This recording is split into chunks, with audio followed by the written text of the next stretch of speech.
My name is Gina Hamady, and I think being an uplifter means making other people feel good.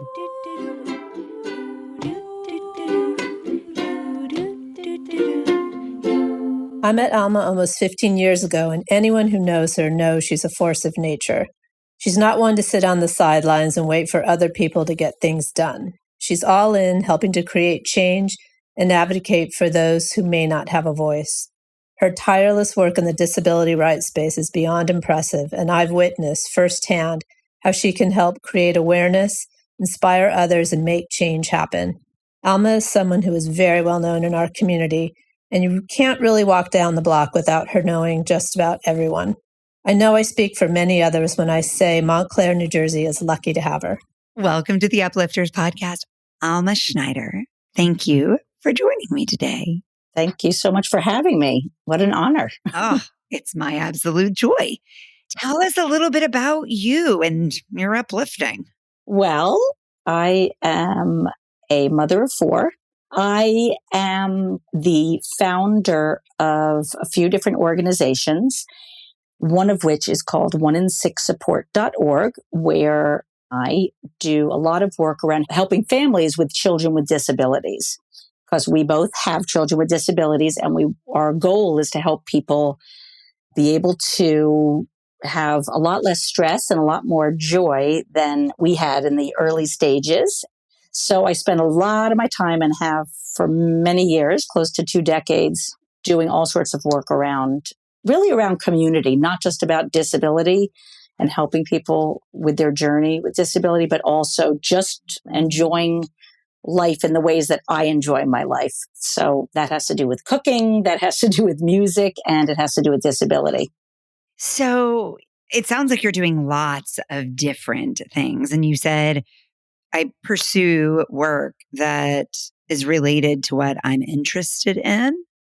Yeah, I think that's a really powerful philosophy for making decisions about how we choose to invest our time and energy. Yes, it has taken me a very long time to learn how to say no to other things that I'm not interested in. And I find that when I'm engaged in work that really has to do with my own interests and passions, I am much happier, much less stressed, and really energized, to be honest. It's like a natural drug to keep going. And as corny as it may sound, to make the world a better place. It's very gratifying to feel good and to feel energized doing work that makes you feel good and also helps other people feel good. I think calling it a natural drug is actually kind of an exciting frame for it because it is multiplying energy instead of depleting it, which is what happens when we end up doing things that we don't want to do. Exactly. Mm-hmm. You described yourself about a recovering I'm supposed to do everything person. And I was like, oh, hey, friend, same. Yes, it's true. Yeah, I think a lot of stress and honestly resentment comes from doing things that you feel you're supposed to do, but can't do because there's just not enough time or energy. And, my daughter always brings up a phrase that someone taught her, which is resentment happens when you cross your own boundaries. Ooh, writing that one down. Say that one more time. Resentment comes from crossing your own boundaries.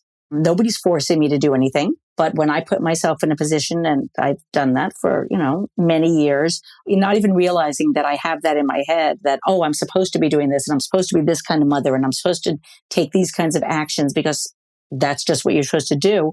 It causes resentment. So taking that out of the equation really makes a difference and allows me to engage better with my family because it's really around my family. I don't act out, with the people outside the family, but, there's a lot of stress in a family, especially I have a child with a disability, and that's a big part of my life.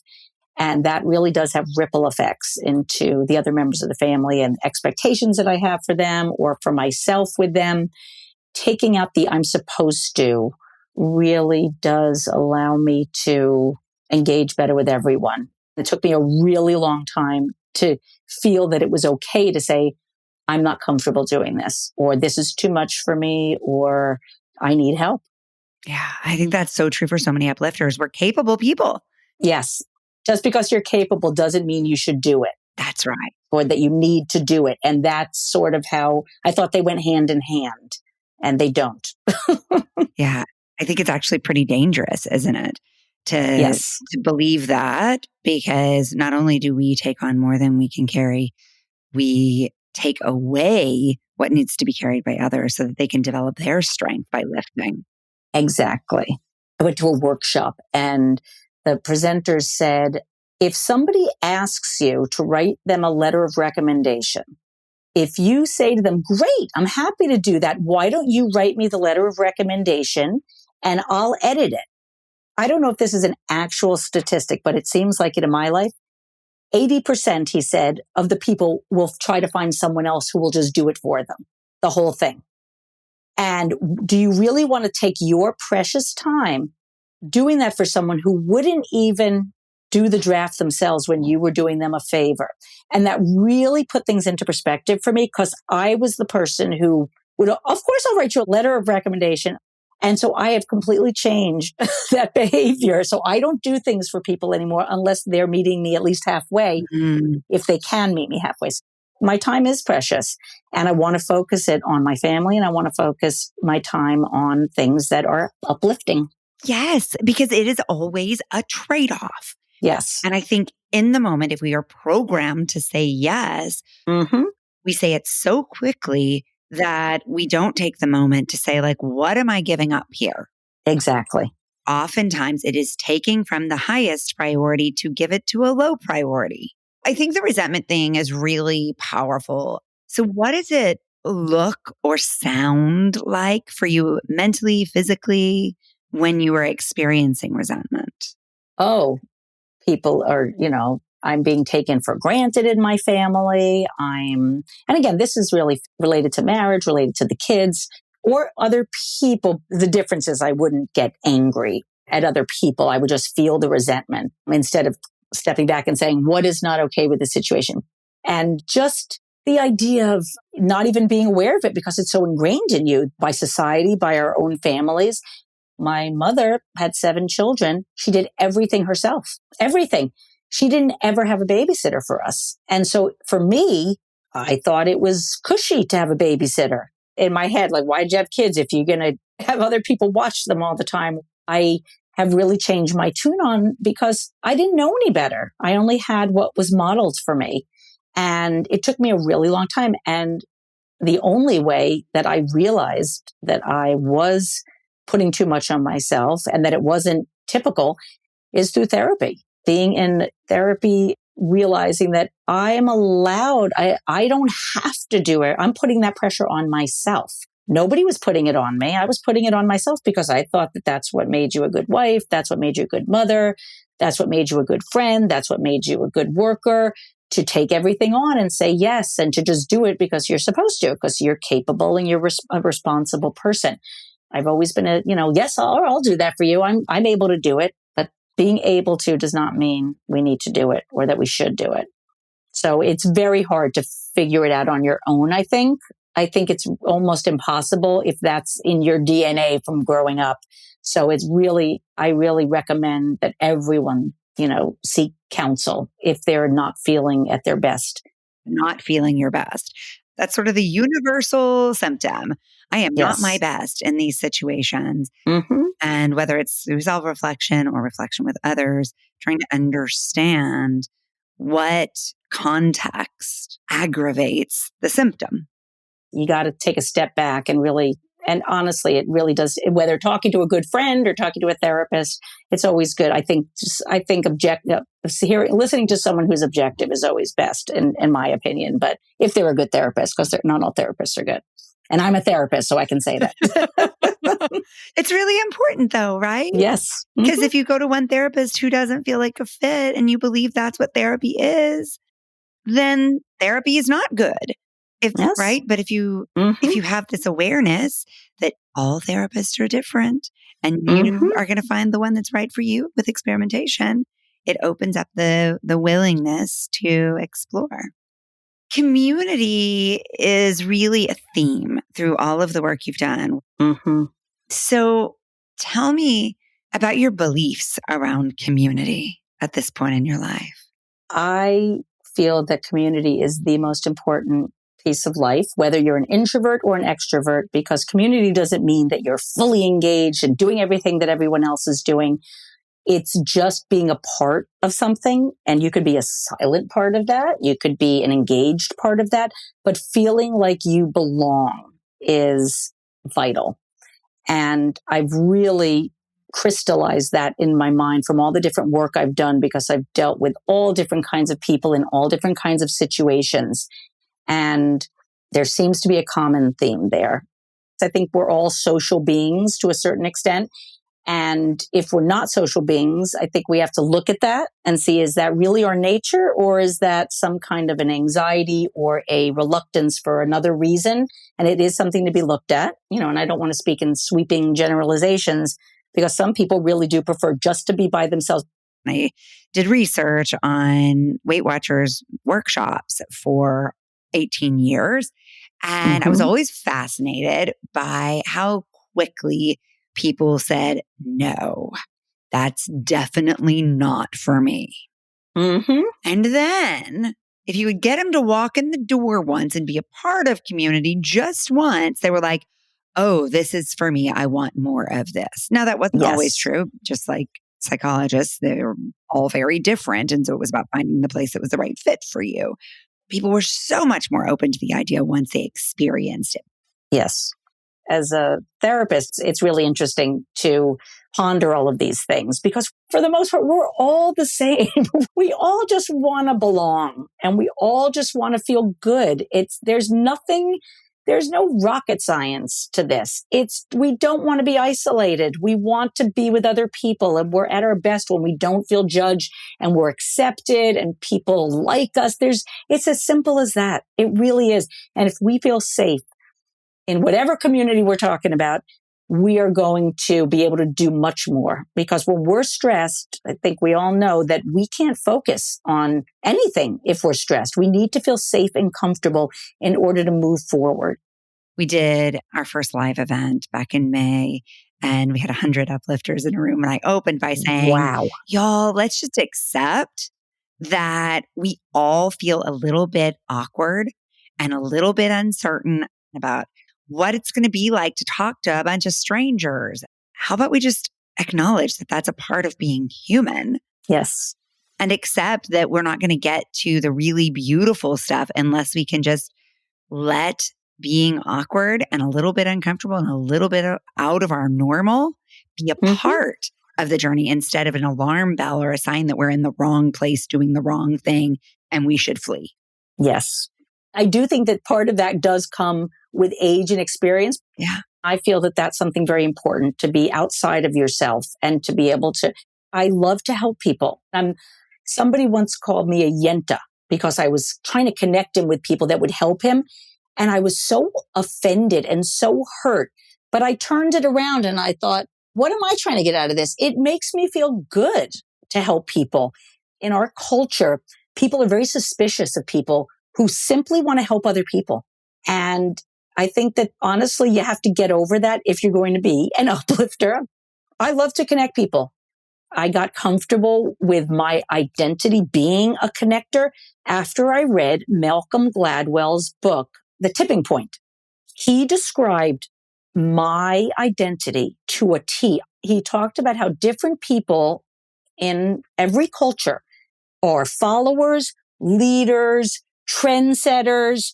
We have to have all these kinds of people in a society to make it function. And he described an old man who, when he would go to a restaurant that he liked, back when there were faxes, he would get home and the first thing he would do was fax everybody he knew, telling them about the restaurant so that they could go. And I was like, that's me. Like, that's me. I'm an influencer. People listen to me because they trust me. I identified with that man because it made him feel good. He experienced something really positive and he wanted to share it with people. And that's what I do. I get off on sharing positive things with other people. And there's nothing wrong with that. I don't have any ulterior motive. But other people are very suspicious. What's Alma's agenda? Like, why is she doing that? And I've had my close friends say to me that other people ask them, like, you know Alma better. What's the real deal with her? And they're like, this is who she is. And I really appreciate my friends who do that because there are haters out there, and I don't even judge them. It's like they have an insecurity. So they're trying to find fault with someone who's doing something that maybe they want to be doing. And I try not to take it personally. Of course, it's like a punch in the stomach when I hear that, but I own it. I do attribute it to that Malcolm Gladwell chapter because I was like, I'm that person. Other people do not do this. If I have connections with two people who are experiencing something painful and I can make them feel better, how could I not connect them? One of the things that I really take from your story is this reminder that being authentic is really energizing for you. Yes. Authentically being enthusiastic, which, girlfriend, again, we are alike on this. And it has been my whole life. I just get excited about things. Yes. Some people think that's weird or they're suspicious of it. I've had people say to me, like, take it down or not. It's hurtful because this is who I am. Well, it's also, I think about the interpretation of these because nobody ever said, oh, you're too enthusiastic to me. It actually never occurred to me until you just said it, that could be perceived as something that's too much. Because I always just thought it was a really good quality. And it is. Like, it's a great quality. It is. And I think those other people's stories about these things can influence our beliefs about them. And so Yes. I have plenty of qualities that I have fear or judgment around, but enthusiasm is not one of them, luckily. And I mention it only because your story around that was entirely influenced by other people's stories.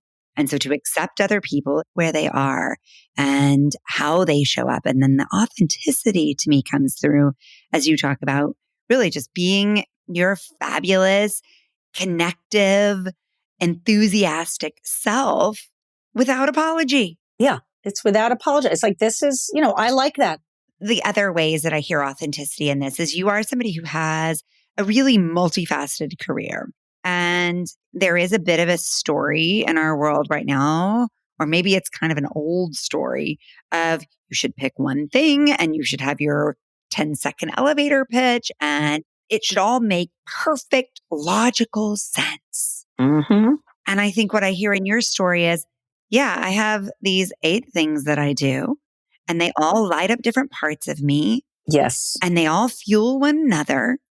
And they do make logical sense. Yes, 100%. And the logical sense you applied was, I like them. Yes. I don't know what to put on my signature on my emails because I do so many things that I have to be careful about that because I don't want to dilute anything that I do. I don't want to confuse people. But the truth is, I do a lot of different things. So we get to be as multifaceted as we want. And we better be really excellent at knowing and honoring our boundaries. Yeah, because people are drawn to people who do a lot because they know that we do a lot and we get a lot done and that we're capable. And so it makes it almost extra hard sometimes to say no. I still try to be, helpful. I refer to them to other people, or as I mentioned, I say, yes, write that letter of recommendation and I'll read it and I'll help you, but you're going to do the bulk of the work. What else goes into that for you? Being consistent and firm with them, because sometimes we run into people who will really push and will, all right, I'll do it. And really holding firm and remembering, keeping your eyes on the prize of why you set those boundaries and maybe having a little image in your mind of what's going to happen if you don't keep that boundary, that you're going to be stressed. And even honestly, talking about authenticity as you did, being honest about it, I think a great response is, I don't want to take on something that I don't have time for and do a shitty job, or it's going to cause me to go over the edge. And I'll be honest and say, if I say yes to that, you don't want to be around me because I will be so stressed if I take that on. So I need your help with it. We worry about saying no sometimes because we're like, I don't want to hurt their feelings. I don't want to offend them. Yeah. Yes. And I've said that, I'm flattered, if that is not a passion of mine, I'm not doing it. Because I will not do a good job or I will get resentful and then I'll have to leave later and I don't want to, do something half-assed. And I like that we're both wearing purple. Ooh, we are. Matchy, matchy. I'm wearing my Prince shirt Aww. because one way that I take care of myself is I went to Paisley Park last week, 2 weeks ago for my birthday to Minnesota, visited friends, and I went to Paisley Park because that's what I wanted to do. And I could do it because of my life situation right now. I'm going to tell you, I just planned what I'm going to do for my birthday next year. Go to Paisley Park? No, I actually decided Oh. right before we got on the phone. My birthday's March 13th. I'll be 50. Mm. And I was like, wait, let's have the next Uplifters Live on March 14th. Oh, good. I hope I'm invited. I want to come. You're totally invited. I'm like, then I can get 200 of my friends together for my birthday. Great idea. I'm so excited. Great idea. Great idea. But it is, it's like giving ourselves the permission Yes. to do what we really want to do.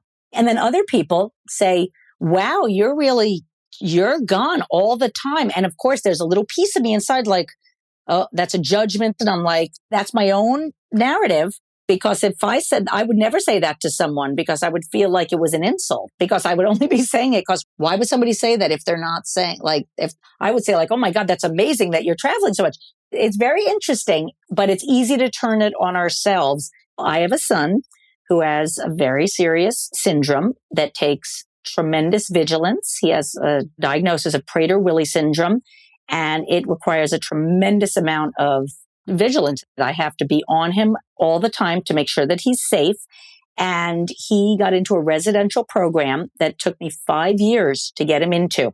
He's going to be 20 years old in 2 months. He got in December. I have 1 more year where he will be at a residential program that he loves, that is for his syndrome. He's completely safe.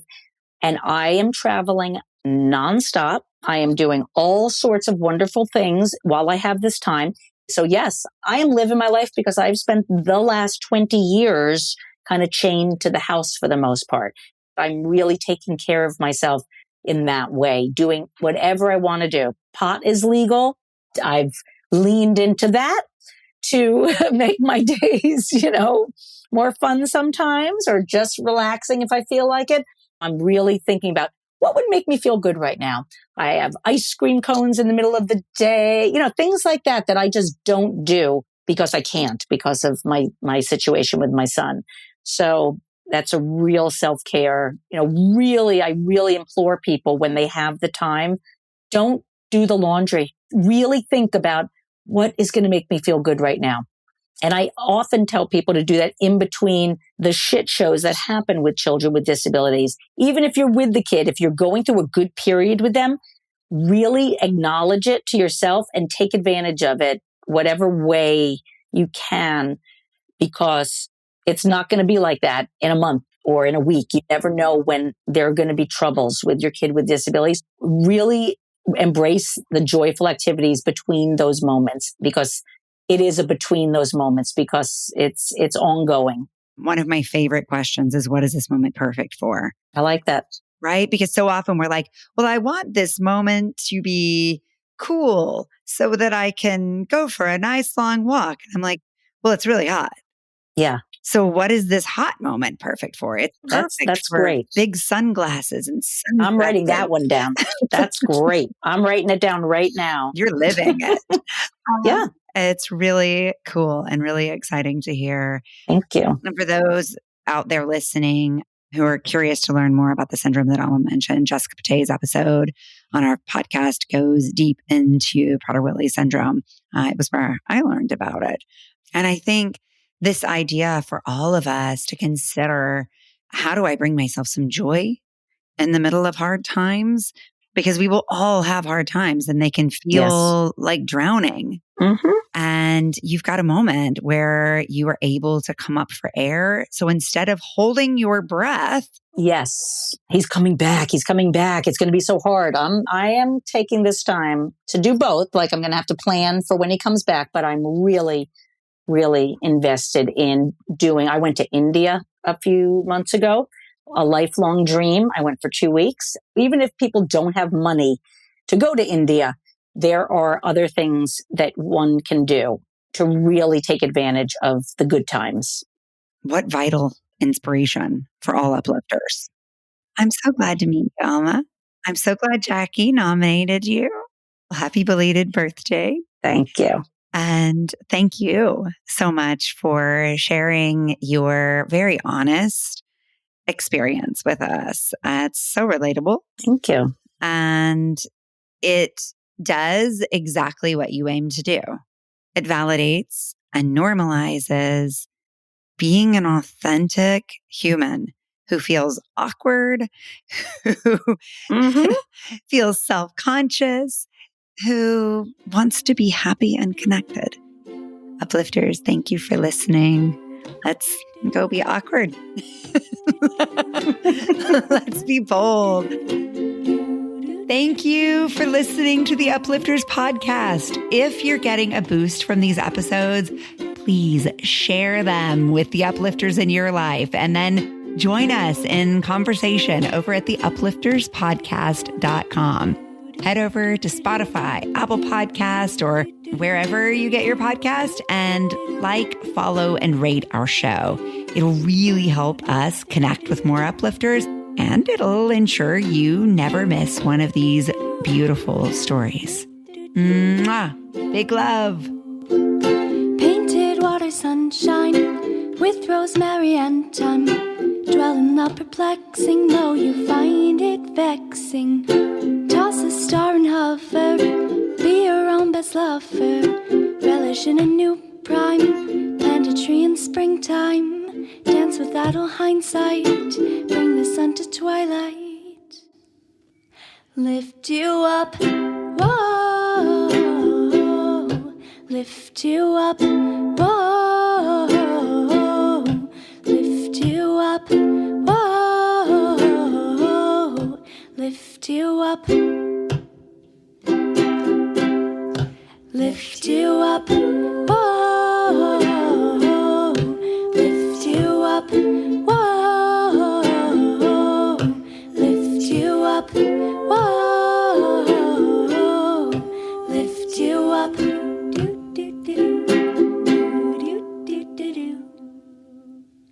Beautiful. I cried. It's that little thing you did with your voice. Right, in the pre-chorus, right? I was like,